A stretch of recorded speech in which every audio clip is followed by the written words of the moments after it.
ಹೊಡಿತಾ ಇದ್ದಾರೆ. ನನಗೆ ಏನು ನಡೀತಾ ಇದೆ ಅನ್ನೋದೇ ಅರ್ಥ ಆಗ್ತಾ ಇಲ್ಲ. ಅದು ಹೇಗೋ ತಪ್ಪಿಸ್ಕೊಂಡು ನಾನು ಚಂದ್ರ ಲೇಔಟ್ ಪೊಲೀಸ್ ಸ್ಟೇಷನ್ಗೆ ಹೋದೆ. ಕಂಪ್ಲೇಂಟ್ ತಗೊಳಕ್ಕಾಗಿಲ್ಲ ಅಂತ ಹೇಳೋದು. ನನಗೆ ತಕ್ಷಣ ಓಹೋ ಇವರು ಈ ಉದ್ದೇಶದಿಂದ ಬಂದಿದ್ದು ಅನ್ನೋದು ಆಗ ಅರ್ಥ ಆಗಿದ್ದು ನನಗೆ. ವಿಷ್ಣು ಸೇನೆಯ ಗೊತ್ತಿರುವಂಥ ಒಬ್ಬ ವ್ಯಕ್ತಿಗಳಿಗೆ ಕಾಲ್ ಮಾಡಿದೆ, ಹೀಗಾಗಿದೆ ಅಂತ ಹೇಳಿದೆ. ನೀವು ಅಕಸ್ಮಾತಾಗಿ ಅವ್ರ ಕಂಪ್ಲೇಂಟ್ ತಗೊಂಡಿಲ್ಲ ಅಂದರೆ ನಾಳೆ ವಿಷ್ಣು ಸೇನೆ ನಿಮ್ಮ ಪೊಲೀಸ್ ಸ್ಟೇಷನ್ ಎದುರುಗಡೆ ಇರುತ್ತೆ.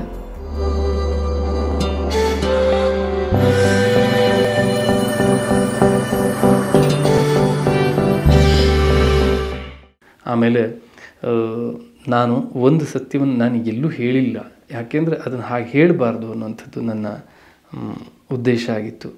ಡಾಕ್ಟರ್ ವಿಷ್ಣುವರ್ಧನ್ ಅವರಿಗೆ ಸಂಗೀತ ಹೇಳ್ಕೊಡ್ತಾರಂತೆ. ಖಂಡಿತವಾಗಿಯೂ ನಾನು ಈಗಲೂ ಹೇಳ್ತೇನೆ, ಗುರು ಅಲ್ಲ ನಾನು, ಗುರುಗಳು ಅವರು ವಿಷ್ಣುವರ್ಧನ್ ಅವರು. ನನ್ನಂಥ ಚಿಕ್ಕವನಲ್ಲಿ ಗುರುವನ್ನು ಕಂಡಿದ್ದಾರೆ ಅಂತಂದರೆ ಅವರೇ ನಿಜವಾದ ಅರ್ಥದಲ್ಲಿ ಗುರುಗಳು. ಹೂವಿನ ಜೊತೆ ನಾರು ಹೇಗೆ ಸ್ವರ್ಗಕ್ಕೆ ಹೋಗುತ್ತೋ ಆ ಹೆಸರಿನಿಂದ ನಾನಿವತ್ತು ಹೊರ ಪ್ರಪಂಚಕ್ಕೆ ಅನನ್ಯ ಭಾರ್ಗವ್ ಅಂತ ಒಂದು ಮುಖ ಪರಿಚಯ ಆಯಿತು. ವಿಷ್ಣುವರ್ಧನ್ ಅವರಿಂದ ಇದಾಗಿರುವಂಥದ್ದು. ನಾನು ಯಾರನ್ನು ಆರಾಧ್ಯ ದೈವ ಪ್ರೀತಿಸ್ತಾ ಇದ್ನೋ, ಅಪ್ಪಾಜಿ ಅಂತ ನಾನು ಮನಸ್ಸಿನಲ್ಲಿ ಆ ಭಾವನೆಯನ್ನು ಇಟ್ಟುಕೊಂಡು ನಾನು ಅವರನ್ನು ಆರಾಧಿಸ್ತಾ ಇದ್ನೋ, ಅವರು ನನ್ನನ್ನು ಯಾವತ್ತೂ ಕೈ ಬಿಟ್ಟಿಲ್ಲ. ಈ ಕ್ಷಣದಲ್ಲೂ ನನ್ನೊಂದಿಗೆ ಇದ್ದಾರೆ. ಅವರು ಕೈ ಬಿಟ್ಟಿಲ್ಲ ಅನ್ನೋದಕ್ಕೆ ಒಂದು ಉದಾಹರಣೆಯನ್ನು ಹೇಳ್ತೇನೆ ನಿಮಗೆ. ನನ್ನ ಇನ್ಸ್ಟಿಟ್ಯೂಟ್, ಸಂಗೀತದ ಇನ್ಸ್ಟಿಟ್ಯೂಟ್ ರಾಜಾಜಿನಗರದಲ್ಲಿತ್ತು. ಈಗ ನಾವೇನು ಎಕ್ಸ್ ಗವರ್ನರ್ ರಮಾ ಜೋಯಿಸ್ ಅಂತ ಅವರು ಈಗಿಲ್ಲ, ಅವರದ್ದೇ ಒಂದು ಬಿಲ್ಡಿಂಗ್ನಲ್ಲಿ ನನ್ನ ಇನ್ಸ್ಟಿಟ್ಯೂಟ್ ನಡೀತಾ ಇತ್ತು.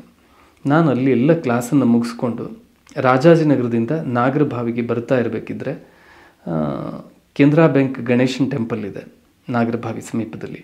ಅಲ್ಲಿ 2 ಜನ ನನ್ನ ಮೇಲೆ ಅಟ್ಯಾಕ್ ಮಾಡಿಬಿಟ್ರು. ಅಟ್ಯಾಕ್ ಮಾಡೋದು ಅಂದರೆ ನನ್ನ ಬೈಕು ಈ ರೀತಿ ಹೀಗೆ ಹೋಗ್ತಾ ಇರಬೇಕಿದ್ರೆ ರೋಡಲ್ಲಿ ಇಮ್ಮಿಡಿಯೇಟಾಗಿ 2 ಜನ ಹೀಗೆ ಟರ್ನ್ ಮಾಡಿದ್ರು ಬೈಕನ್ನು. ನಾನು ನಿಲ್ಲಿಸ್ಬಿಟ್ಟು ಏನರಪ್ಪ ಇಂಡಿಕೇಟರ್ ಹಾಕಿಳದೆ ಹಾಗೆ ಹೋಗ್ತಾ ಇದ್ದಿರಲ್ಲ ಅಂಥೇಳಿ ಇಷ್ಟೇ ಕೇಳಿದ್ದೀನಿ. ಅವರು 2 ಜನ ಬಂದು ನಾನು ಬೈಕಲ್ಲಿದ್ದೀನಿ, ಹೊಡಿತಾ ಇದ್ದಾರೆ. ನನಗೆ ಏನು ನಡೀತಾ ಇದೆ ಅನ್ನೋದೇ ಅರ್ಥ ಆಗ್ತಾ ಇಲ್ಲ. 2 ಜನನೂ ನನಗೆ ಹೊಡಿತಾ ಇದ್ದಾರೆ. ಅದು ಹೇಗೋ ತಪ್ಪಿಸ್ಕೊಂಡು ನಾನು ಮನೆಗೆ ಬಂದೆ. ಮನೆಗೆ ಬಂದರೆ ನನ್ನ ಅಮ್ಮ ಇದ್ದರು. ಹೀಗೆ ನೋಡಿ ಅವರು ಕೇಳಿದ್ದು, ಭಾರ್ಗವ ಇಲ್ಲೊಂದು ನಿನ್ನ ಚೈನಲ್ಲಿ ಕಾಣಿಸ್ತಾ ಇಲ್ವಲ್ಲ ಅಂಥೇಳಿ. ಇಲ್ಲೊಂದು ನಂದು ಗೋಲ್ಡ್ ಚೈನ್ ಇತ್ತು, ಆ ಗೋಲ್ಡ್ ಚೈನನ್ನು ಹೊಡೆದು ಬಿಟ್ಟಿದ್ದಾರೆ ಯಾರು. ನನಗೆ ತಕ್ಷಣ ಓಹೋ ಇವರು ಈ ಉದ್ದೇಶದಿಂದ ಬಂದಿದ್ದು ಅನ್ನೋದು ಆಗ ಅರ್ಥ ಆಗಿದ್ದು ನನಗೆ. ನನ್ನ ಮೈಂಡ್ ಡೈವರ್ಟ್ ಮಾಡಿ ನನ್ನಲ್ಲಿ ಕೊರಳಲ್ಲಿರೋಂಥ ಗೋಲ್ಡ್ ಚೈನನ್ನು ಹೊಡೆದು ಬಿಟ್ಟಿದ್ರು ಅವರು. ಏನು ಮಾಡೋದು, ನನ್ನ ಫ್ರೆಂಡ್ಸ್ನೆಲ್ಲ ಕರ್ಕೊಂಡು ಆ ಸ್ಪಾಟಿಗೆ ಹೋದೆ. ಅವ್ರು ಯಾರೂ ಇರಲಿಲ್ಲ. ಚಂದ್ರ ಲೇಔಟ್ ಪೊಲೀಸ್ ಸ್ಟೇಷನ್ಗೆ ಹೋದೆ. ರಾತ್ರಿ ಸಾಮಾನ್ಯ ಒಂದು 10 ಗಂಟೆ ಇರ್ಬೋದು. ಅಲ್ಲಿ ಹೋಗಿ ಈ ರೀತಿ ಆಗಿದೆ, ಕಂಪ್ಲೇಂಟ್ ತಗೊಳ್ಳಿ ಅಂತ ಹೇಳಿದೆ. ಅವರು ನೀವು ಬೈಕ್ ನಂಬರ್ ನೋಡಿದ್ದೀರಾ ಅಂತ ಕೇಳಿದ್ರು. ಈಗ ಯಾರಾದರೂ ಹೊಡಿತಾ ಇರಬೇಕಿದ್ರೆ ಬೈಕ್ ನಂಬರ್ ಏನಾದರೂ ನೋಡೋದಕ್ಕೆ ಸಾಧ್ಯ ಆಗುತ್ತಾ? ಆಮೇಲೆ ನೀವು ಸುತ್ತಮುತ್ತಲು ಯಾವುದಾದ್ರೂ ಅಂಗಡಿಗಳು ಓಪನ್ ಇತ್ತಾ ಅಂತ ಕೇಳಿದ್ರು. ಅದು ಗೊತ್ತಿಲ್ಲ. ಯಾಕೆಂದರೆ ಅವ್ರು ಹೊಡಿತಾ ಇರೋಂಥ ಸಂದರ್ಭದಲ್ಲಿ ನಿಮ್ಗೆ ಏನು ದಿಕ್ಕೇ ತೋಚಲ್ಲ, ಹಾಗಿರುತ್ತೆ. ಯಾಕೆಂದರೆ ನೀವು ಅದು ಕಲ್ಪನೆ ಇರಲ್ಲ, ಅನಿರೀಕ್ಷಿತವಾದಂಥ ಆಘಾತ. ಅದು ಹೇಗೆ ಗೊತ್ತಾಗುತ್ತೆ? ಇಲ್ಲ ಗೊತ್ತಿಲ್ಲ ಅಂತ ಹೇಳಿದೆ. ಹಾಗಿದ್ದರೆ ಆಗಲ್ಲ, ನಿಮ್ಮ ಕಂಪ್ಲೇಂಟ್ ತಗೊಳಕ್ಕಾಗಲ್ಲ ಅಂತ ಹೇಳೋದು. ಏನು ಮಾಡೋದು? ಹೊರಗಡೆ ಬಂದೆ. ವಿಷ್ಣು ಸೇನೆಯ ಗೊತ್ತಿರುವಂಥ ಒಬ್ಬ ವ್ಯಕ್ತಿಗಳಿಗೆ ಕಾಲ್ ಮಾಡಿದೆ, ಹೀಗಾಗಿದೆ ಅಂತ ಹೇಳಿದೆ. ಅವರು ತಕ್ಷಣ ಚಂದ್ರ ಲೇಔಟ್ ಪೊಲೀಸ್ ಸ್ಟೇಷನಿಗೆ ಫೋನ್ ಮಾಡಿ ಹೇಳ್ತಾರೆ, ಅಲ್ಲಿ ಬಂದವರು ಡಾಕ್ಟರ್ ವಿಷ್ಣುವರ್ಧನ್ ಅವರಿಗೆ ಸಂಗೀತ ಹೇಳ್ಕೊಡ್ತಾರೆ ಅಂತ ಗುರುಗಳು. ನೀವು ಅಕಸ್ಮಾತಾಗಿ ಅವ್ರ ಕಂಪ್ಲೇಂಟ್ ತಗೊಂಡಿಲ್ಲ ಅಂದರೆ ನಾಳೆ ವಿಷ್ಣು ಸೇನೆ ನಿಮ್ಮ ಪೊಲೀಸ್ ಸ್ಟೇಷನ್ ಎದುರುಗಡೆ ಇರುತ್ತೆ. ವಿಷ್ಣುವರ್ಧನ್ ಗುರುಗಳಿಗೆ ಚಂದ್ರ ಲೇಔಟ್ ಪೊಲೀಸ್ ಸ್ಟೇಷನ್ನಿಂದ ಅವಮಾನ ಆಯಿತು ಅಂತ ಹೇಳಿ ಬರುತ್ತೆ, ನಾಳೆ ನ್ಯೂಸಲ್ಲಿ ಹೆಡ್ಲೈನ್ ಆಗಿ ಬರುತ್ತೆ ಅಂತ ಹೇಳಿದ್ರು. ತಕ್ಷಣ ಇಮ್ಮಿಡಿಯೇಟಾಗಿ ಸಬ್ ಇನ್ಸ್ಪೆಕ್ಟ್ರವರು, ಸರ್ ಕರ್ಸಪ್ಪ, ಚೇರ್ ಹಾಕಿ ಕೂರಿಸಿ ರಾತ್ರಿ 10-10:30 ಮೇಲೆ ನನಗೆ ಟೀ ತರಿಸಿ ಕೊಟ್ಟು, ಸರ್ ನೀವು ಏನೂ ಯೋಚನೆ ಮಾಡಬೇಡಿ, ನೀವು ಮೊದಲೇ ಹೇಳೋದಲ್ವ ನನಗೆ ಹೀಗೆ ಅಂಥೇಳಿ, ನೀವು ಏನು ಯೋಚನೆ ಮಾಡಬೇಡಿ, ನಾಳೆ ಬೆಳಗ್ಗೆ ನಾವು ನಿಮಗೆ ಒಂದು 4 ಜನರನ್ನ ನಾನು ಸಿವಿಲ್ ಡ್ರೆಸ್ಸಲ್ಲಿ ಕಳಿಸ್ಕೊಡ್ತೀನಿ, ನೀವು ಆ ಸ್ಪಾಟ್ ತೋರಿಸಿ ಅಂತ ಹೇಳಿದ್ರು. ನಾನು ಬೆಳಗ್ಗೆ 6:15 ಅವರು ಬಂದರು. 4-5 ಜನ ಬಂದರು ಪೊಲೀಸರು ಸಿವಿಲ್ ಡ್ರೆಸ್ಸಲ್ಲಿ. ಬಂದು ಸ್ಪಾಟನ್ನು ನೋಡಿದ್ರು. ನೋಡಿಬಿಟ್ಟು ಹೇಳಿದ್ರು, ಇಲ್ಲಿ ಹತ್ತಿರದಲ್ಲೇ ಒಂದು ಗ್ಯಾರೇಜ್ ಇತ್ತು, ಬೈಕ್ ಗ್ಯಾರೇಜ್ ಇತ್ತು, ಅದನ್ನು ಓಪನ್ ಮಾಡಿಸಿದ್ರು. ಓನರನ್ನು ಕರೆಸಿಬಿಟ್ಟು ಹೇಳಿದ್ರು, ನೋಡಪ್ಪ ರಾತ್ರಿ ಒಂದು ಇನ್ಸಿಡೆಂಟ್ ನಡೆದು ನೋಡಿದ್ಯಾ ಅಂತ ಕೇಳಿದ್ರು. ಅವರು ಇಲ್ಲ ನಾನು ನೋಡಿಲ್ಲ, ನಾನು ಇರಲಿಲ್ಲ, ನಾನು ಹೋಗಿದ್ದೆ ಮನೆಗೆ ಅಂತ ಹೇಳ್ದ.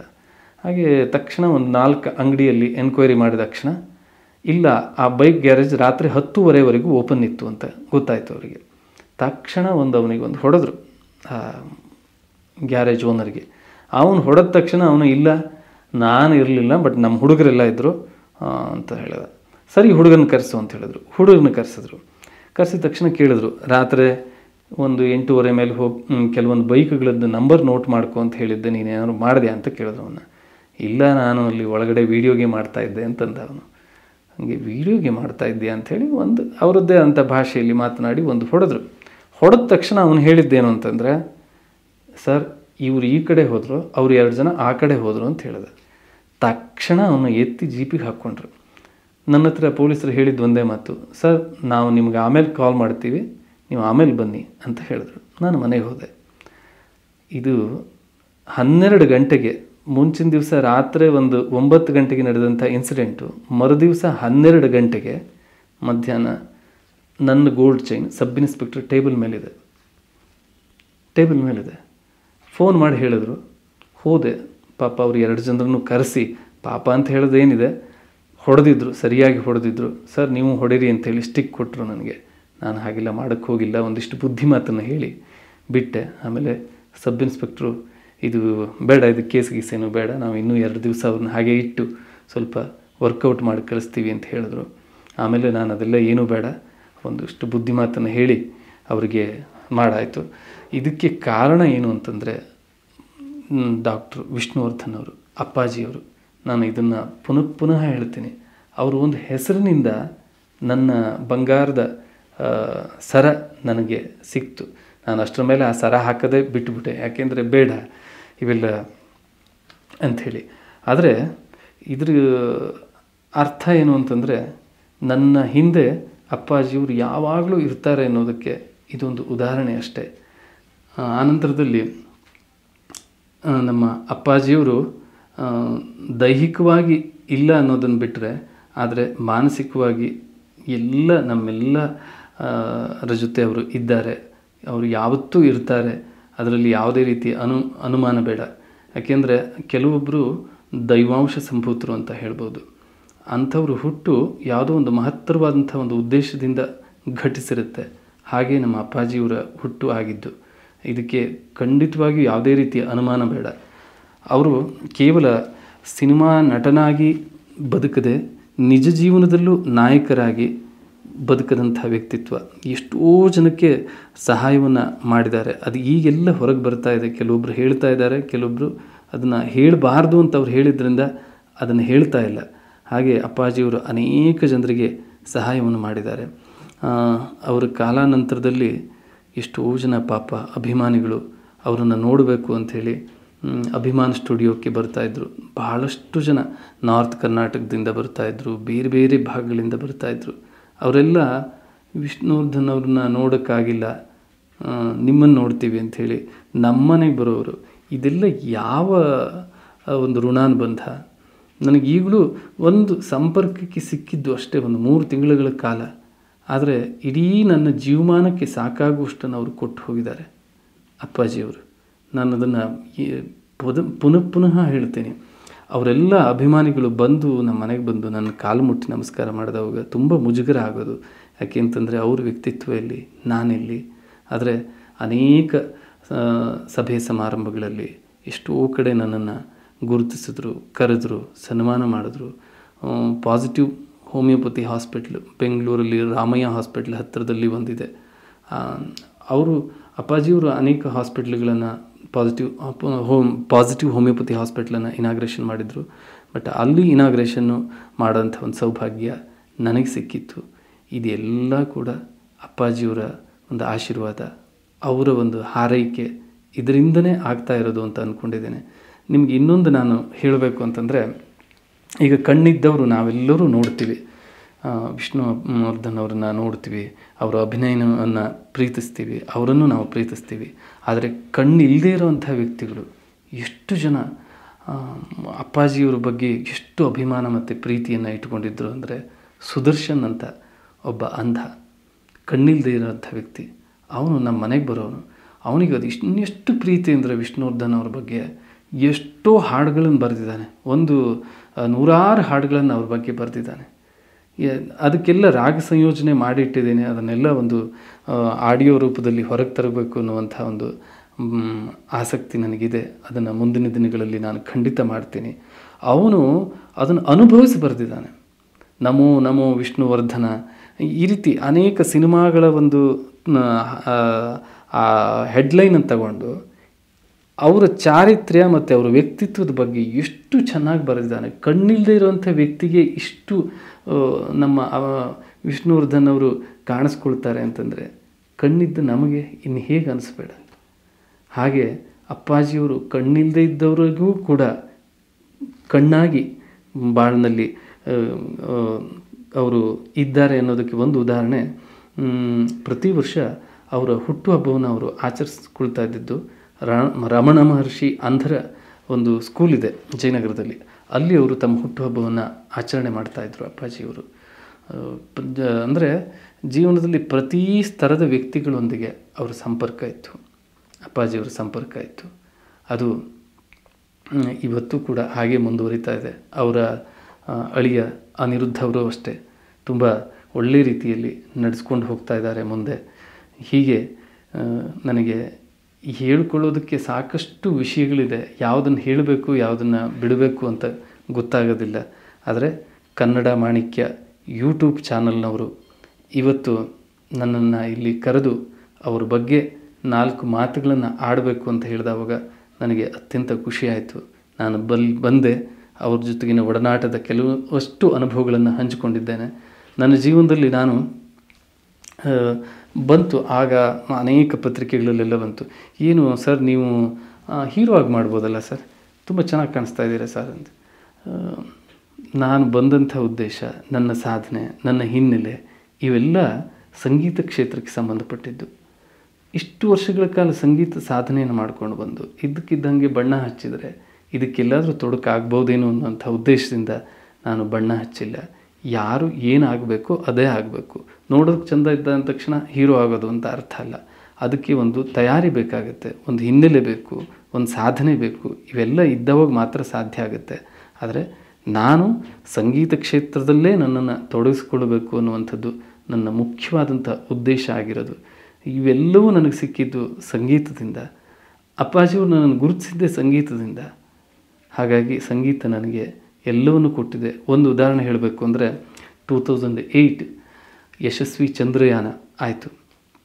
ಯಶಸ್ವಿ ಚಂದ್ರಯಾನ ಆದಾಗ ಈ ಸೈಂಟಿಸ್ಟ್ಗಳೆಲ್ಲ ಇಸ್ರೋದಲ್ಲಿ ಏನು ಮಾಡ್ತಾರೆ, ಅವರು ಒಂದು ಸೆಲೆಬ್ರೇಟ್ ಮಾಡ್ತಾರೆ, ಮ್ಯೂಸಿಕ್ ಕಾಂಪಿಟೇಷನ್ ಮಾಡ್ತಾರೆ. ಅಲ್ಲಿ ಜಡ್ಜಾಗಿ ಯಾರನ್ನು ಕರೆಯೋದು ಅಂತ ಅವರು ಯೋಚನೆ ಮಾಡಿದಾಗ ಇಸ್ರೋದಲ್ಲಿರೋಂಥ ಕೆಲವು ಸೈಂಟಿಸ್ಟ್ಗಳು ನಮ್ಮ ಗುರುಗಳಿದ್ದಾರೆ, ಯಾರು, ಅನನ್ಯ ಭಾರ್ಗವ್ ಅಂಥೇಳಿ, ಅವರನ್ನೇ ಕರೆಸೋಣ ಅಂತ ಹೇಳ್ತಾರೆ. ಯಾಕೆಂದರೆ ನಾನು ವಿಜಯನಗರದ RPC ಲೇಔಟ್ನಲ್ಲಿ ಇಸ್ರೋ ಕ್ವಾರ್ಟರ್ ಸಮೀಪವೇ ನನ್ನ ರೂಮ್ ಇತ್ತು, ನನ್ನ ಬ್ಯಾಚುಲರ್ ಲೈಫದು. ಆ ರೂಮಿಗೆ ಇಸ್ರೋ ಕ್ವಾರ್ಟರ್ಸ್ನಿಂದ ಕೆಲವಷ್ಟು ಈ ಸೈಂಟಿಸ್ಟ್ಗಳು ಸಂಗೀತವನ್ನು ಕಲಿಯೋದಕ್ಕೋಸ್ಕರ ನನ್ನ ಬಳಿ ಬರ್ತಾಯಿದ್ರು. ಅವರು ನನ್ನನ್ನು ಅಲ್ಲಿ ಸಜೆಸ್ಟ್ ಮಾಡ್ತಾರೆ.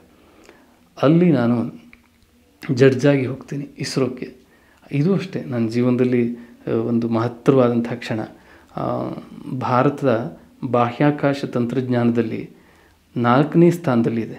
ಅದನ್ನು 3ನೇ ಸ್ಥಾನಕ್ಕೆ ತರಬೇಕು ಅಂಥೇಳಿ ನಮ್ಮ ವಿಜ್ಞಾನಿಗಳು ಅವಿರತವಾದಂಥ ಪರಿಶ್ರಮವನ್ನು ಹಾಕ್ತಾ ಇದ್ದಾರೆ. ಅಂದರೆ ಅವರಿಗೆ ಪ್ರತಿ ಸೆಕೆಂಡು ಕೂಡ ಅಷ್ಟೇ ಇಂಪಾರ್ಟೆಂಟು. ಅವ್ರ ಜೊತೆ ಕಳೆಯೋದಿರುತ್ತಲ್ಲ, ಅದು ಎಷ್ಟು ಖುಷಿ ಕೊಡುತ್ತೆ ಅಂದರೆ, ಅವರು ನಮ್ಮ ದೇಶದ ಒಂದು ಅಭ್ಯುದಯಕ್ಕೋಸ್ಕರ ಹಗಲಿರುಳು ಶ್ರಮಿಸ್ತಾ ಇರೋಂಥ ವಿಜ್ಞಾನಿಗಳು ಅವರು ಈ ರೀತಿ ಸಂಗೀತದ ಒಂದು ಸ್ಪರ್ಧೆಯನ್ನು ಏರ್ಪಡಿಸ್ಕೊಂಡು ಅದಕ್ಕೆ ಜಡ್ಜಾಗಿ ನನ್ನನ್ನು ಆಹ್ವಾನಿಸಿದ್ರು. ನಾನಲ್ಲಿ ಹೋಗಿದ್ದೆ. ಅವ್ರ ಜೊತೆ ಎಲ್ಲ ಕಳೆದಂಥ ಕ್ಷಣಗಳು ತುಂಬ ಮರೆಯಲಾರದಂಥ ಕ್ಷಣಗಳು. ಆಮೇಲೆ ಅಲ್ಲಿ ಜಡ್ಜಾಗಿ ತೀರ್ಮಾನವನ್ನು ಕೊಟ್ಟ ಮೇಲೆ ಬ್ಯಾಲಾಳು ಅನ್ನುವಂಥ ಒಂದು ಪ್ಲೇಸ್ ಇದೆ. ಅಂದರೆ ಇಸ್ರೋದ ಈ ಏನು ಬಾಹ್ಯಾಕಾಶ ತಂತ್ರಜ್ಞಾನ ಇದೆಯೋ ಅದರ ಮುಖ್ಯವಾದಂಥ ಕೇಂದ್ರ, ಅಲ್ಲಿಂದಲೇ ನಿಯಂತ್ರಣ ಮಾಡೋದು ಈ ಉಪಗ್ರಹಗಳನ್ನೆಲ್ಲ. ಹಾಗೆ ಅಲ್ಲಿ ಈ ಪ್ರೈಜಸ್ ಡಿಸ್ಟ್ರಿಬ್ಯೂಷನ್ ಇತ್ತು. ಅವತ್ತು ನನಗೆ ಆಹ್ವಾನ ಇರುತ್ತೆ, ನಾನು ಬ್ಯಾಲಾಳಿಗೆ ಹೋಗ್ತೀನಿ. ಅಲ್ಲಿ ಲೈವಲ್ಲಿ ಚಂದ್ರನನ್ನು ನೋಡುವಂಥ ಒಂದು ಅವಕಾಶ ನನಗೆ ಸಿಕ್ತು. ಲೈವ್ನಲ್ಲಿ ಅಂದರೆ ಈಗ ನಾವೆಲ್ಲ ಕವಿಗಳೆಲ್ಲ ಸಾಮಾನ್ಯವಾಗಿ ವರ್ಣನೆ ಮಾಡ್ತಾಯಿದ್ರು ಚಂದ್ರಮುಖಿ ಅಂಥೇಳಿ. ಆದರೆ ನನಗೆ ಅಲ್ಲಿ ಚಂದ್ರನ ನೋಡಿದವಾಗ ಕಾಣಿಸಿದ್ದೇನು ಅಂದರೆ ಬರೀ ಬ್ಲ್ಯಾಕ್ ಹೋಲ್ಗಳು. ಅವರೊಂದು 3D ಸ್ಪೆಕ್ಟ್ ಕೊಡ್ತಾರೆ, ಅದನ್ನು ಹಾಕ್ಕೊಂಡು ನೋಡಿದವಾಗ ಅರೆ ಇದೇನು ಈ ರೀತಿ ಬ್ಲ್ಯಾಕ್ ಹೋಲ್ಗಳು ಕಾಣಿಸ್ತಲ್ಲ ಅಂತ.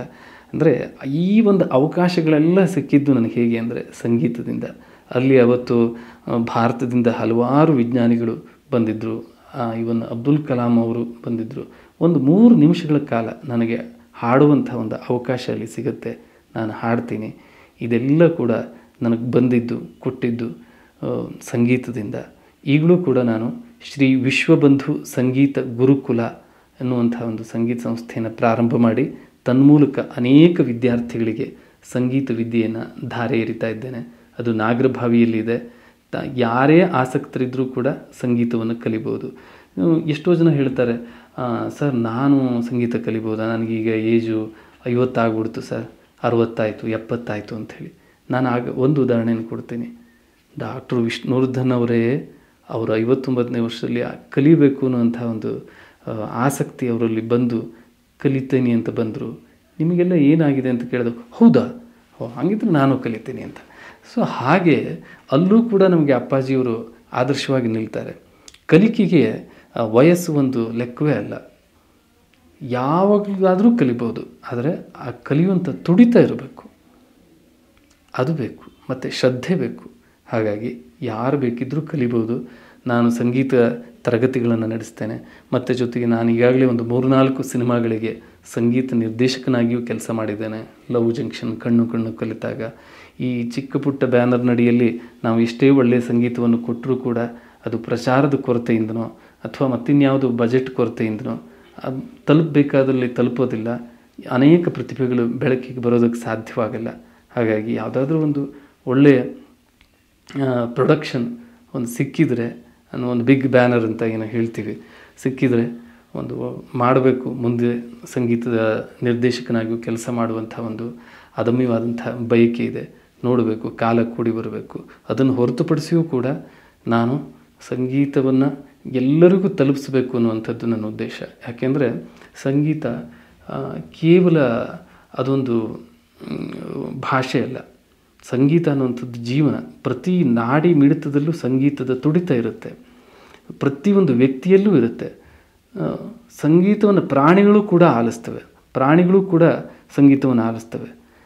ಆ ಸಂಗೀತವನ್ನು ಕೇಳಲ್ಲ, ನನಗದು ಆಗೋದಿಲ್ಲ ಅಂತಂದರೆ ಆತ ಪ್ರಾಣಿಗಿಂತಲೂ ಕಡೆ ಆಗ್ತಾನೆ. ಒಂದು ಉದಾಹರಣೆಯನ್ನು ಹೇಳ್ತೇನೆ ನಿಮಗೆ. ಒಬ್ಬ ಬುಚ್ಚರ್, ಕಟಕ, ಅವನಿಗೆ ಅರಿವಿಲ್ಲದೆ ಇದ್ದ ರೀತಿಯಲ್ಲಿ ಅವನು ಹೀಗೆ ಮಾಂಸವನ್ನು ಕಟ್ ಮಾಡ್ತಾ ಇರ್ತಾನೆ ಅಂತ ಇಟ್ಕೊಳ್ಳಿ. ಅಲ್ಲಿ ಒಂದು ರಿದಮ್ ಇರುತ್ತೆ, ಅಲ್ಲಿ ಸಂಗೀತ ಇರುತ್ತೆ, ಆದರೆ ಅವನಿಗೆ ಗೊತ್ತಿರಲ್ಲ. ಎಷ್ಟೋ ಬಾರಿ ಅಣ್ಣಮ್ಮನ ಉತ್ಸವ ನಡೀತಾ ಇರುತ್ತೆ, ದೂರದಲ್ಲಿ ಹಾಡು ಕೇಳ್ತಾ ಇರುತ್ತೆ.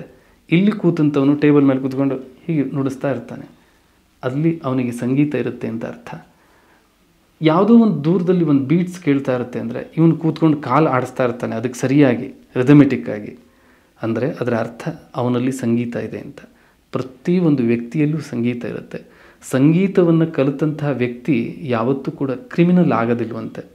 ಹಾಗಾಗಿ ನಾನು ಹೇಳೋದೇನು ಅಂತಂದರೆ, ಪ್ರತಿಯೊಬ್ಬರೂ ಕೂಡ ಸಂಗೀತವನ್ನು ಕಲೀರಿ. ಯಾವಲ್ಲಿ ಸಾಂಸ್ಕೃತಿಕವಾದಂತಹ ಒಂದು ಸಮೃದ್ಧಿ ಇರುತ್ತೆ, ಅಲ್ಲಿ ಆ ದೇಶ, ಆ ನಾಡು ಸುಭಿಕ್ಷವಾಗಿರುತ್ತೆ ಅನ್ನುವಂಥ ಒಂದು ಮಾತಿದೆ. ಹಾಗಾಗಿ ನಮ್ಮಲ್ಲಿ ನಾನು ಈ ಕ್ಷಣದಲ್ಲೂ ಹೇಳೋದು ಇದನ್ನೇ, ಸಂಗೀತವನ್ನು ಕಲಿಯಿರಿ. ಮಕ್ಕಳಿಗೆ ಒಂದು ಉತ್ತಮವಾದಂಥ ಸಂಸ್ಕಾರವನ್ನು ಕೊಡಿ. ಈಗ ನನ್ನಲ್ಲಿ ಅನೇಕ ಮಂದಿ ಬರ್ತಾರೆ, ಅವರಿಗೆ ನಾನು ಸಂಗೀತವನ್ನು ಹೇಳ್ಕೊಡ್ತೇನೆ, ಫೀಸ್ ತಗೊಳ್ತೇನೆ. ಆದರೆ ಇದನ್ನು ಹೊರತುಪಡಿಸಿ ನಾನು ಯಾವ ರೀತಿ ಸಮಾಜಕ್ಕೆ ಕೊಡ್ಬೋದು ಅನ್ನೋದನ್ನು ಯೋಚನೆ ಮಾಡಿ ಅನಾಥಾಶ್ರಮದ ಮಕ್ಕಳಿಗೆ ವಾರದಲ್ಲಿ 1 ದಿವಸ ಸಂಗೀತವನ್ನು ಹೇಳ್ಕೊಡ್ತೇನೆ. ಮತ್ತು ಈಗ ಇನ್ನೊಂದು ಯೋಚನೆ ಬಂದಿದೆ ನನಗೆ. ಈ ಶ್ರೀ ವಿಶ್ವಬಂಧು ಸಂಗೀತ ಗುರುಕುಲವನ್ನು ಟ್ರಸ್ಟಾಗಿ ಮಾಡಿಕೊಂಡು ಅದರ ಮುಖಾಂತರ ಅನೇಕ ಅಂದರೆ ತೀರಾ ಕೆಳವರ್ಗದಲ್ಲಿ ಮತ್ತು ಕಲಿಯಲು ಅಶಕ್ತರಾಗಿರುವಂಥವರಿಗೆ, ನಿಜವಾದ ಪ್ರತಿಭೆ ಇದ್ದವರಿಗೆ ಅವ್ರನ್ನ ಹುಡುಕಿಕೊಂಡು ನಾನೇ ಹೋಗಿ ಸಂಗೀತವನ್ನು ಹೇಳ್ಕೊಡುವಂಥ ಕೆಲಸವನ್ನು ಮಾಡ್ತಾ ಇದ್ದೇನೆ. ಅದರ ಭಾಗವಾಗಿ ಪೌರ ಕಾರ್ಮಿಕರಿಗೆ ಸಂಗೀತವನ್ನು ಹೇಳ್ಕೊಡುವಂಥ ಒಂದು ಕೆಲಸವನ್ನು ಪ್ರಾರಂಭ ಮಾಡಿದ್ದೇನೆ. ಪೌರ ಕಾರ್ಮಿಕರು ನಮ್ಮ ಜೀವನದಲ್ಲಿ ಅವರಿಲ್ಲದೆ ಇದ್ದರೆ ನಮಗೆ ಬೆಳಗ್ಗೆ ಆಗೋದಿಲ್ಲ. ಅಂಥವರಲ್ಲೂ ಕೂಡ ಸಂಗೀತದ ಸೆಲೆ ಇರುತ್ತೆ. ನಾನು ಶ್ರೀ ವಿಶ್ವಬಂಧು ಸಂಗೀತ ಗುರುಕುಲದ ವಾರ್ಷಿಕೋತ್ಸವವನ್ನು ಮಾಡುವಂಥ ಒಂದು ಸಂದರ್ಭದಲ್ಲಿ ಒಬ್ಬ ಪೌರ ಕಾರ್ಮಿಕರನ್ನು ಉತ್ತಮವಾಗಿ ಹಾಡ್ತಾಯಿದ್ರು. ಅವರನ್ನು ಗುರುತಿಸಿ ಅವರಿಂದ ನಾನು ಇನಾಗ್ರೇಷನ್ ಮಾಡಿಸಿದೆ. ನಮ್ಮ ಸಂಗೀತ ಗುರುಕುಲದ ವಾರ್ಷಿಕೋತ್ಸವವನ್ನು. ಅಲ್ಲಿಂದ ಪೌರ ಕಾರ್ಮಿಕರಿಗೆ ಸಂಗೀತವನ್ನು ಹೇಳಿಕೊಡುವಂಥ ಕೆಲಸವನ್ನು ಮಾಡ್ತಾ ಇದ್ದೇನೆ. ಉದ್ದೇಶ ಇಷ್ಟೇ, ಸಮಾಜದ ಕೊನೆಯಲ್ಲಿ ಇರುವಂಥ ವ್ಯಕ್ತಿಗೂ ಕೂಡ ಈ ವಿದ್ಯೆಯಿಂದ ವಂಚಿತರಾಗಬಾರ್ದು. ಅವರು ಇದನ್ನು ಕಲಿಬೇಕು, ಶಾಸ್ತ್ರೀಯ ಸಂಗೀತವನ್ನು ಕಲಿಬೇಕು. ಇವತ್ತು ಅನೇಕ ಉತ್ಸವಗಳು ನಡೆಯುತ್ತೆ, ಅಲ್ಲಿ ಎಲ್ಲ ಈ ಬೇರೆ ಬೇರೆ ಸಂಗೀತಗಳು, ಸಿನಿಮಾ ಸಂಗೀತ ಮತ್ತು ಯಾವುದ್ಯಾವುದೋ ಸಂಗೀತಗಳು ನಡೆಯುತ್ತೆ. ಆದರೆ ಶಾಸ್ತ್ರೀಯ ಸಂಗೀತವನ್ನು ಕೇಳಲ್ಲ ಅಂತ ಹೇಳ್ತಾರೆ. ಎಲ್ಲ ಸಂಗೀತಗಳಿಗೂ ಮೂಲ ಸಂಗೀತ ಜಾನಪದ ಸಂಗೀತ. ಅದನ್ನು ಹೊರತುಪಡಿಸದಂತೆ ಮುಂದುವರೆದ ಭಾಗವಾಗಿ ಬೆಳೆದಿದ್ದೆ ನಮ್ಮ ಈ ಶಾಸ್ತ್ರೀಯ ಸಂಗೀತ, ಕರ್ನಾಟಕ ಮತ್ತು ಹಿಂದೂಸ್ತಾನಿ ಶಾಸ್ತ್ರೀಯ ಸಂಗೀತಗಳು. ನಾನು ವಿಶೇಷವಾಗಿ ಹಿಂದೂಸ್ತಾನಿ ಶಾಸ್ತ್ರೀಯ ಸಂಗೀತದಲ್ಲಿ ಪರಿಣಿತಿಯನ್ನು ಹೊಂದಿದ್ದೇನೆ. ಅದನ್ನೇ ಅಳವಡಿಸ್ಕೊಂಡು ಈಗ ಅನೇಕ ಜನಗಳಿಗೆ, ಮಕ್ಕಳಿಗೆ ಅದನ್ನು ತಲುಪಿಸುವಂಥ ಒಂದು ಕೆಲಸವನ್ನು ಮಾಡ್ತಾ ಇದ್ದೇನೆ. ಈ ಮುಂದಿನ ಒಂದು ಯೋಜನೆ ಏನು ಅಂದರೆ, ಗುಡ್ಡಗಾಡುಗಳಲ್ಲಿರುವಂತಹ ಮಕ್ಕಳಿಗೆ ಸಂಗೀತವನ್ನು ತಲುಪಿಸಬೇಕು. ಈಗ ಏನಾಗುತ್ತೆ, ಇವರೆಲ್ಲ ಸಂಗೀತ ಕಲಿತಾಗ ಸಮಾಜ ಸ್ವಸ್ಥವಾಗಿರುತ್ತೆ, ಸಮಾಜದ ಮನಸ್ಸುಗಳು ಶಾಂತವಾಗಿರುತ್ತೆ. ಈ ರೀತಿ ಇವತ್ತು ನಾವು ಪ್ರತಿನಿತ್ಯ ಬೆಳಗಾದ್ರೆ ಕೇಳ್ತೀವಿ, ಏನೇನೆಲ್ಲ ಕೇಳ್ತೀವಿ, ಕೊಲೆ, ಸುಲಿಗೆಗಳು, ದರೋಡೆಗಳು, ಅತ್ಯಾಚಾರಗಳು. ಇದೆಲ್ಲ ಆಗೋದಕ್ಕೆ ಕಾರಣ ಏನು ಅಂತಂದರೆ, ಮನಸ್ಸು ಸ್ಥಿಮಿತದಲ್ಲಿ ಇಲ್ಲದೇ ಇರುವಂಥದ್ದು. ಮನಸ್ಸು ಸ್ಥಿಮಿತದಲ್ಲಿ ಇರಬೇಕು ಅಂತಂದರೆ ನೀವು ಸಂಗೀತವನ್ನು ಕಲೀರಿ. ಖಂಡಿತವಾಗ್ಲೂ ಮನಸ್ಸಿಗೆ ನೆಮ್ಮದಿ, ಶಾಂತಿ ಸಿಗುತ್ತೆ. ಸಂಗೀತ ಅಂದರೆ ಕೇವಲ ಹಾಡೋದು ಮಾತ್ರ ಅಲ್ಲ. ನೀವು ಹಾಡೋದಕ್ಕೆ ಬರೆದಿದ್ದರೆ ನುಡಿಸೋದನ್ನು ಕಲಿಬೋದು, ನುಡಿಸೋದಕ್ಕೆ ಬರೆದ ತಬಲಾ ಬಾರಿಸೋದನ್ನು ಕಲಿಬೋದು, ಸಿತಾರ್, ಕೀಬೋರ್ಡ್, ಗಿಟಾರ್ ಯಾವುದನ್ನೇ ಕಲೀರಿ. ಆದರೆ ನಮ್ಮ ಭಾರತೀಯ ಪರಂಪರೆ, ಶಾಸ್ತ್ರೀಯ ಸಂಗೀತ ಇದನ್ನು ಕೇಳಿದವಾಗ ಮನಸ್ಸಿಗೆ ಸಿಗುವಂತಹ ಆನಂದ ಇದೆಯಲ್ಲ, ನಿಮಗೆ ಮತ್ತೆಲ್ಲೂ ಸಿಗೋದಿಲ್ಲ. ಹಾಗಾಗಿ ಸಂಗೀತವನ್ನು ಕಲೀರಿ. ಗುಡ್ಡಗಾಡು ಪ್ರದೇಶದಲ್ಲಿರುವಂಥ ಮಕ್ಕಳಿಗೂ ಸಂಗೀತವನ್ನು ತಲುಪಿಸಬೇಕು ಅನ್ನೋಂಥ ಉದ್ದೇಶದಿಂದ ನಾನು ಶ್ರೀ ವಿಶ್ವಬಂಧು ಸಂಗೀತ ಗುರುಕುಲ ಟ್ರಸ್ಟ್ ಮಾಡಿಕೊಂಡು ಅದರ ಮುಖಾಂತರ ಶ್ರೀ ವಿಷ್ಣು ರಥ ವಿಶ್ವಪಥ ಎನ್ನುವಂಥ ಒಂದು ರಥವನ್ನು ನಿರ್ಮಾಣ ಮಾಡಿ ಅದರ ಮುಖಾಂತರ ಸಂಗೀತವನ್ನು ನಾಡಿನ ಮೂಲೆ ಮೂಲೆಗಳಿಗೆ ತೆಗೆದುಕೊಂಡು ಹೋಗಬೇಕು ಅನ್ನುವಂಥ ಒಂದು ಮಹತ್ತರವಾದಂಥ ಯೋಜನೆ ಮತ್ತು ಯೋಚನೆಯನ್ನು ಹಮ್ಮಿಕೊಂಡಿದ್ದೇನೆ.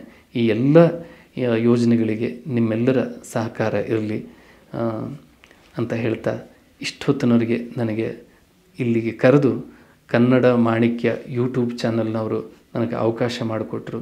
ನನಗೆ ತಿಳಿದಂತಹ 4 ಮಾತುಗಳನ್ನು ತಮ್ಮ ಎದುರು ಇಟ್ಟಿದ್ದೇನೆ. ಏನೇ ತಪ್ಪುಗಳಿದ್ದರೂ ಅದನ್ನೆಲ್ಲ ಕ್ಷಮಿಸಿ, ಜೊತೆಗೆ ನೀವು ಉತ್ತಮ ಕೆಲಸಗಳನ್ನು ಮಾಡಿ. ಡಾಕ್ಟರ್ ವಿಷ್ಣುವರ್ಧನ್ ಅವರು ಏನು ಆದರ್ಶವಾದಂಥ ಒಂದು ಕೆಲಸವನ್ನು ಮಾಡಿದ್ದಾರೋ, ಆದರ್ಶಯುತವಾದಂಥ ಕೆಲಸಗಳನ್ನು ಅದನ್ನು ನೀವು ಜೀವನದಲ್ಲಿ ಅಳವಡಿಸ್ಕೊಳ್ಳಿ. ಆ ಆದರ್ಶ ನಿಮ್ಮದಾಗಿರಲಿ ಅಂತ ಹೇಳ್ತಾ, ಅವರ ಮನೆಯಲ್ಲಿ ಹಾಡಿದಂತಹ ಅನೇಕ ಹಾಡುಗಳು ನೆನಪಾಗುತ್ತೆ. ಅದರಲ್ಲಿ ಒಂದನ್ನು ನಾನು ಈಗ ಹೇಳುವಂಥ ಪ್ರಯತ್ನವನ್ನು ಮಾಡ್ತೇನೆ.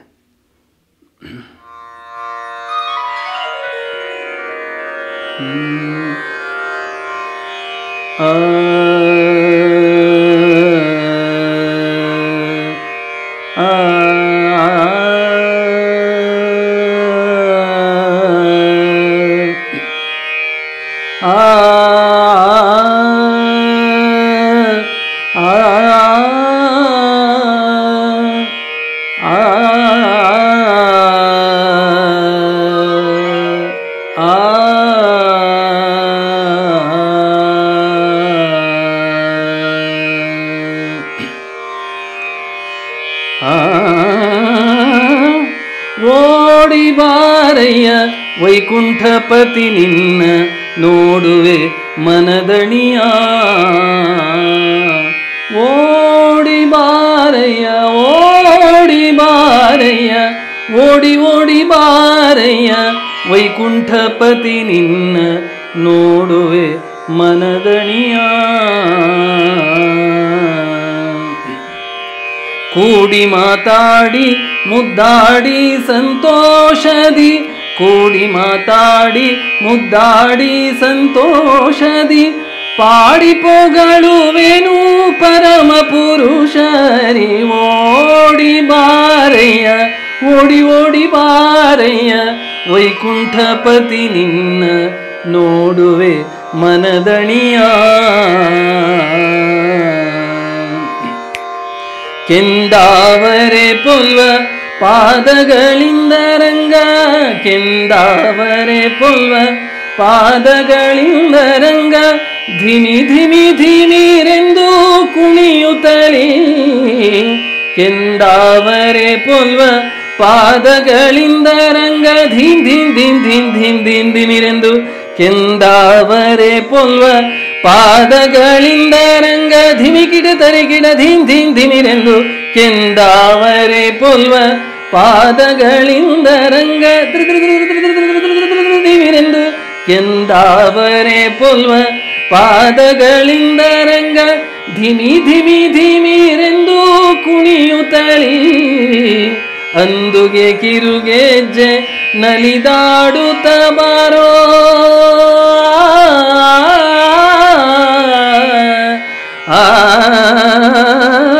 ಅಂದುಗೆ ಕಿರುಗೆಜ್ಜೆ ನಲಿದಾಡುತ್ತ ಬಾರೋ ಸುಂದರ ನಯನ ಗೋವಿಂದ ಬಾರೋ ಓಡಿ ಬಾರಯ್ಯ ಓಡಿ ಓಡಿ ಬಾರಯ್ಯ ವೈಕುಂಠಪತಿ ನಿನ್ನ ನೋಡುವೆ ಮನದಣಿಯ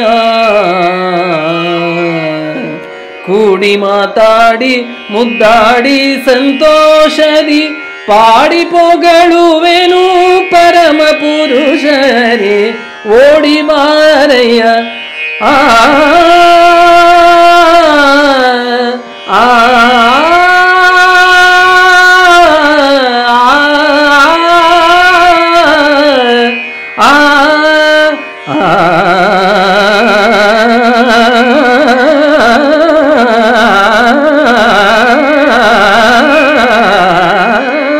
ಓಡಿ ಬಾರಯ್ಯ ಓಡಿ ಓಡಿ ಬಾರಯ್ಯ ಓಡಿ ಬಾರಯ್ಯ ವೈಕುಂಠಪತಿ ನಿನ್ನ ನೋಡುವೆ ಮನದಣಿಯ ಮನದಣಿಯ ಮನದಣಿಯ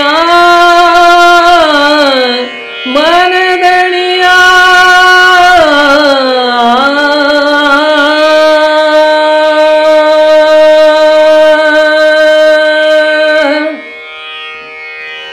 ಇದು ನಾನು ಈ ಹಾಡನ್ನೇ ಯಾಕೆ ಆಯ್ಕೆ ಮಾಡಿಕೊಂಡೆ ಅಂದರೆ ನನಗೆ ಅಪ್ಪಾಜಿಯವರು ಡಾಕ್ಟರ್ ವಿಷ್ಣುವರ್ಧನ್ ಅವರು ನನಗೆ ಸಾಕ್ಷಾತ್ ವಿಷ್ಣುವಿನ ಸ್ವರೂಪವಾಗಿ ಕಾಣಿಸ್ತಾ ಇದ್ದರು. ಹಾಗಾಗಿ ನಾನು ಈ ಹಾಡನ್ನು ನಾನು ಅಲ್ಲಿ ಹಾಡಿದೆ.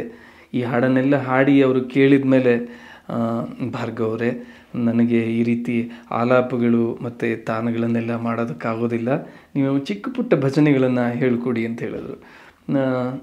ನಾನು ಹೇಳಿದೆ, ಇಲ್ಲ, ಖಂಡಿತವಾಗಿಯೂ ಇದೆಲ್ಲ ಏನೂ ಇರಲ್ಲ, ಚಿಕ್ಕ ಪುಟ್ಟ ಭಜನೆಗಳನ್ನೇ ಹಾಡೋಣ ಅಂತ ಹೇಳಿದೆ. ನೋಡಿ ಎಷ್ಟು ಮುಗ್ಧ ಮನಸ್ಸು ಅಂತಂದರೆ, ನಾವು ಹೊರಗಡೆ ಎಲ್ಲ ಸಾಹಸ ಸಿಂಹ ಅಂತ ಹೇಳ್ತೀವಿ, ಎಷ್ಟು ಸಾಹಸ ಸಿಂಹ, ಅಭಿನವ ಭಾರ್ಗವ, ಹೌದು, ಇದೆಲ್ಲವೂ ಹೌದು. ಆದರೆ ಕಲಿಕೆ ಅಂತ ಬಂದಾಗ ಅವರು ಮುಗ್ಧತೆ, ಮಕ್ಕಳಾಗಿರ್ತಿದ್ರು. ಸಾಹಸ ಸಿಂಹ ಒಂದು ಸಾಮಾನ್ಯ ಏನೂ ಅಲ್ಲ, ಕಲಿಯುವಂಥ ಒಂದು ಆ ಗುಣ ಇದೆಯಲ್ಲ, ಅದು ಅಪ್ಪಾಜಿಯವ್ರನ್ನ ನೋಡಿ ಕಲಿಬೇಕು ಅಂತ ಹೇಳ್ತಾ ನಿಮಗೆಲ್ಲರಿಗೂ ಮತ್ತೊಮ್ಮೆ ಅನಂತ ಧನ್ಯವಾದಗಳನ್ನು ಅರ್ಪಿಸ್ತೇನೆ. ನಮಸ್ಕಾರ.